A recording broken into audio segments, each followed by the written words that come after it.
जो सालाना सरपंच का बजट होता है, यदि उसका 10% 20% फिक्स करके स्कूलों की तरफ लगाया जाए तो इनकी व्यवस्था वैसे ही सुधर जाएगी। टीचर्स तो काफ़ी मेहनती हैं, इन्होंने अपने ही बच्चे माने इसलिए तो इन्होंने मेहनत की है, वरना कुछ तो सेल्फिश भी होते हैं। नमस्कार साथियों, ग्रामीण भूमि गांव से जुड़ी जानकारियों से जुड़ने पर आप सभी का स्वागत है। मैं आपका भाई वीरेंद्र पाई। आज है गवर्नमेंट डिजिटल स्कूल गांव जखौली का गर्ल्स स्कूल जो है एक डिजिटल स्कूल है। इस स्कूल के सभी क्लासरूम डिजिटल हैं और इस स्कूल में हर तरह की फैसिलिटी है। और किसी भी सरकारी स्कूल में हर तरह की फैसिलिटी तभी होती है जब उस गांव का समाज उस स्कूल के साथ जुड़ा होता है। इस गांव की जो टीम है जो इस स्कूल के साथ जुड़ी हुई है, इस स्कूल को अगर किसी भी फैसिलिटी की, किसी सुविधा की, किसी सहयोग की ज़रूरत होती है तो ये लोग तत्पर रहते हैं इस स्कूल का सहयोग करने के लिए। तो सर नमस्कार, ये जो स्कूल है क्या शुरू से ही ऐसा स्कूल था? सर सबसे पहले तो मैं आपको और आपके दर्शकों को सबसे पहले मैं शुभकामनाएं देना चाहता हूं। और सर जब सबसे पहले हमने आके देखा कि हमारे जो बुज़ुर्गों ने जो बिल्डिंगें बनाई, किसी ने ज़मीनें दान दी, किसी ने धन दान दिया, और आज इनकी व्यवस्था बहुत ही दयनीय है। हमने आके देखा तो हमने देखा कि बहुत गुस्सा भी आया, और हमने चाहे पिछले कोई भी हो कि किसी ने भी अपनी जिम्मेवारी नहीं निभाई है, तो हमने यही कदम रखा सबसे पहले कि अगर इसको हमारी असली धरोहर है इनको हमने संवारना है और सुधारना है, तो सबसे पहले हमें मेहनत करनी पड़ेगी। फील्ड में आके अधिकारियों से जाना पड़ेगा, टीचरों से सहयोग लेना पड़ेगा। और मैं धन्यवाद करना चाहता हूँ पूरा स्कूल मैनेजमेंट और स्कूल स्टाफ का, प्रिंसिपल महोदया का, जिन्होंने हमारे साथ एक परस्पर धरातल पर आके एक तालमेल बनाया और उसी की मेहनत का ही जो लगातार हमें फल मिलता रहा। और हमारे साथ ये लंबरदार जी और ये हमारे दादाजी और ये हमारे रिटायरमेंट फौजी हैं। हमने आज 7-8 रिटायरमेंट फौजी जिसकी एक टीमें बनाई।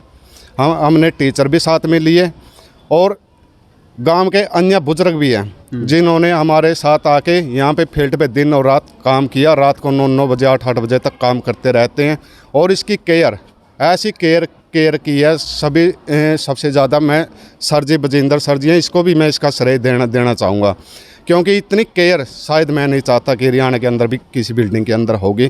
जो अंडरग्राउंड तारें भी है, जो बंदर भी यहाँ पे नुकसान करते थे, जो पानी की व्यवस्था है, जो हर चीज़ की इतनी मैनेजमेंट किया हुआ है कि देखने लायक है सर जी। और सबसे ज़्यादा भाग्य मेन गुड्डियों का, जो हमारी असली धरोहर, ये अपना एक परिवार भी है।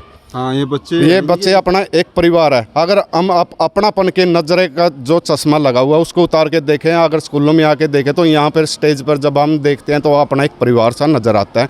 और जब हमारी प्यारी बच्चियाँ प्यार भरी एक स्नेह भरी आँखों से जब तालियाँ बजाती है, तो खामोश होकर ये तालियों के अंदर, इनकी आँखों के अंदर कुछ मांगे, कुछ डिमांडें हैं।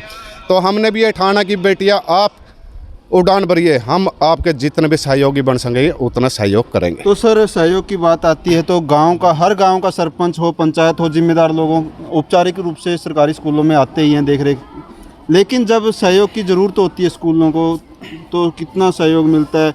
जैसे बताया गया कि आपने यहाँ पर वाटर कूलर दान दिया, तो मंदिरों में लोग दान करते हैं, गाँवों में मंदिर होते हैं, लाखों करोड़ों रुपये एक मंदिर के लिए दान इकट्ठा हो जाता है। लेकिन इन स्कूलों को भी मंदिर मानना जब समाज शुरू करेगा तब जाकर इनका उद्धार होगा। तो आपके मन में कैसे आया कि मैं उस मंदिर की अपेक्षा इस मंदिर में भी दान करूं? सर सबसे पहले बजिंदर सर जी हमारे पास हमें एक टीचर तो है सर, सबसे एक याराना भी हमारा घरेलू रिलेशन भी है। इसने सर बात कही जब पहले दिन आया कि यहाँ पे पानी की कोई व्यवस्था भी नहीं है, तो मैंने कहा सर, इसने कहा कि कोई अच्छा सरपंच बनेगा और किसी से बात करेंगे पानी के लिए। सर हमने कहा सर छोड़िए सरपंच की बात, सरपंच से और काम भी, अन्य भी बहुत काम है, आप अन्य काम भी करवाएंगे, लेकिन जो पानी की व्यवस्था, कल को गाड़ी चलाइए और लेके कैथल से अपना ये सिस्टम तो लेके आते हैं। हमने जी ऐसा हो गई, और अपना जो ये था ये भाग गया, बच्चों का लाए किसी का भी लगाओ, सर जी हो गया। लेकिन जी मैं गांव की जो भी कमेटियाँ, प्राइवेट कमेटियाँ बने, सरपंच पंचायतें अपनी नुमाइंदगी दर्ज करवाए। और मैं तो ये कहता हूँ कि जो सालाना सरपंच का बजट होता है, यदि उसका 10% 20% फिक्स करके स्कूलों की तरफ लगाया जाए तो इनकी व्यवस्था वैसे ही सुधर जाएगी। इतनी फील्ड के अंदर इतनी मेहनत करने की भी ज़रूरत भी नहीं है। जी। तो सर आपके स्कूल में बच्चियां बाहर पढ़ने के लिए जाती थी, साइंस स्ट्रीम नहीं थी, इतना बड़ा गांव है, तो आप लोग साइंस लेके आए हो, क्या कहोगे कि बच्चों को लिए कितनी मेहनत करी इस टीम ने? बच्चों के लिए इस टीम ने मेहनत बहुत करी है। तो कहाँ कहाँ गए साइंस के लिए, क्या मेहनत साइंस करनी के पड़ी? लिए हम पहले बीओ साहब से मिले जी, बीओ साहब के एप्लीकेशन लगाई जी, तो डीओ साहब के गई जी, डीओ साहब के वहाँ जाने के बाद हमें गुमराह किया गया जी। उसके बाद हमें फिर चंडीगढ़ के चक्कर लगाने पड़े। डायरेक्टर साहब के शुरू में यस हुई, वो भी आनाकानी करते रहे। फिर बार बार जी हमें हमारे चेयरमैन साहब दीप मलिक को कहा जी। उसके बाद हम दोबारा गए तो हमारी उन्होंने कुछ सुनाई की। फिर हमें बार बार जाने के बाद भी जी 3-4 चक्कर लगाने के बाद 5वीं बार तो हमने ये बोल दिया जी राम के ग्राउंड में आए हैं, कुछ लेके जाएंगे, 3 दिन लगे या 4 दिन लगे हमें, तब हमें वहाँ से सेक्शन मिलेगी जी। जी हाँ जी।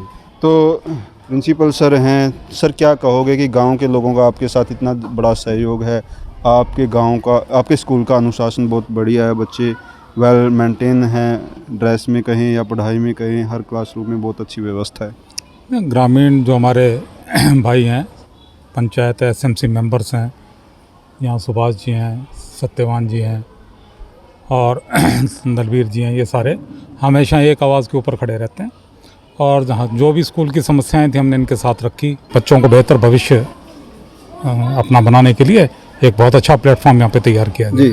तो साथियों, किसी भी स्कूल में व्यवस्था के लिए स्थानीय टीचर का बहुत बड़ा सहयोग होता है। विजेंद्र सर इधर आइयो, कि स्कूलों में तो लगभग सभी में गांव का 1-2 टीचर मिल ही जाता है, लेकिन समर्पण होना बहुत ज़रूरी है। विजेंद्र सर बहुत ज़्यादा समर्पित हैं इस स्कूल के लिए, अपने गांव का स्कूल समझ के कहिए या एक शिक्षक समझ के कहिए। तो आपने यहाँ शुरुआत की और आज ये स्कूल है बुलंदियों पर है, डिजिटल स्कूल बन चुका है। यहाँ साइंस की कमी थी वो भी पूरी हो चुकी है। क्या कहोगे कि कितना सहयोग आपने जुटाया है गांव के लोगों का और सभी साथियों का? बहुत ज़्यादा सहयोग, हम कह सकते हैं कि शब्द तो वैसे नहीं है कि जो टीम थी इनका धन्यवाद कर सकें, क्योंकि जो भी यहाँ परिस्थितियाँ थी उनको देख करके ऐसा नहीं कह सकते थे हम कि भाई इनमें कोई सुधार हो पाएगा।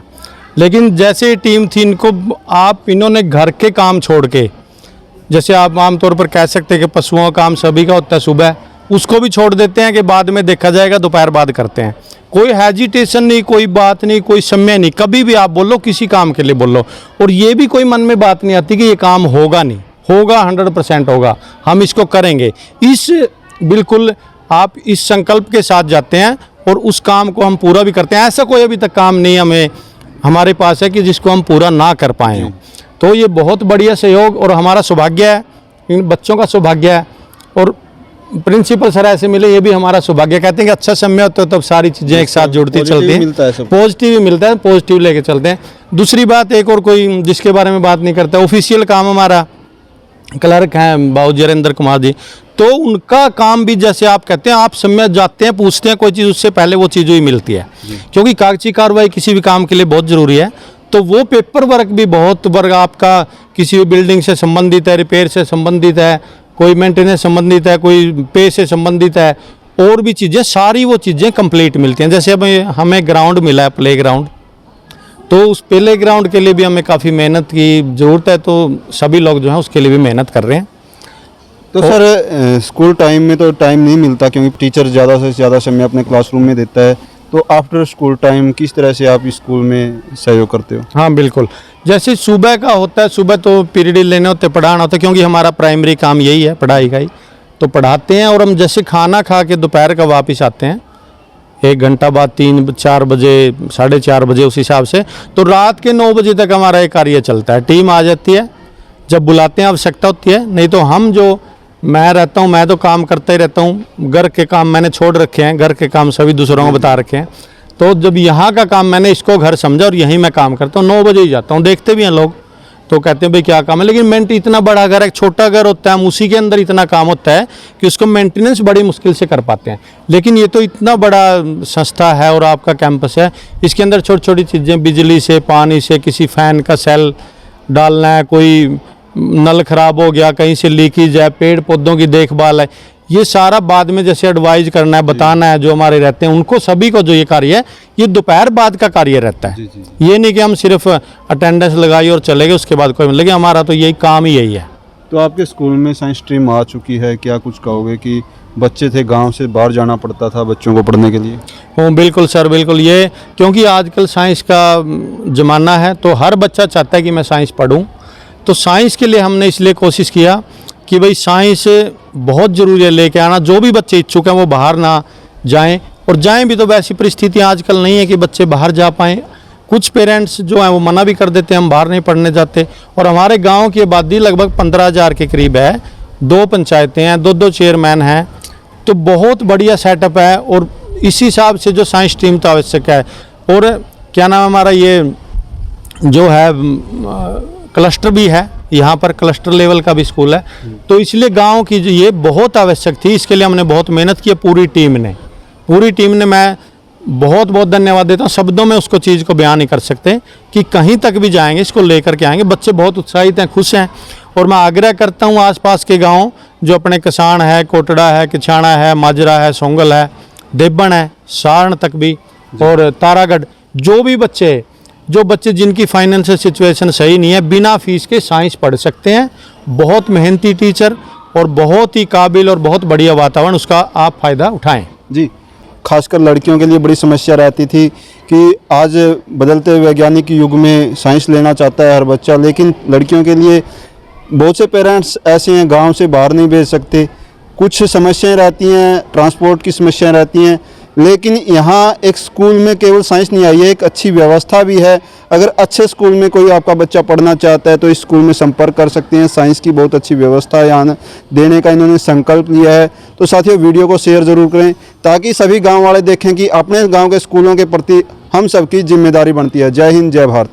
सर, मैं पिछले वर्ष यहाँ आया था और ये काफ़ी मेहनती बच्चे थे 10वीं में, और इनका सभी का विचार था कि हम साइंस लेंगे, लेकिन ये बच्चे बाहर जाते हैं।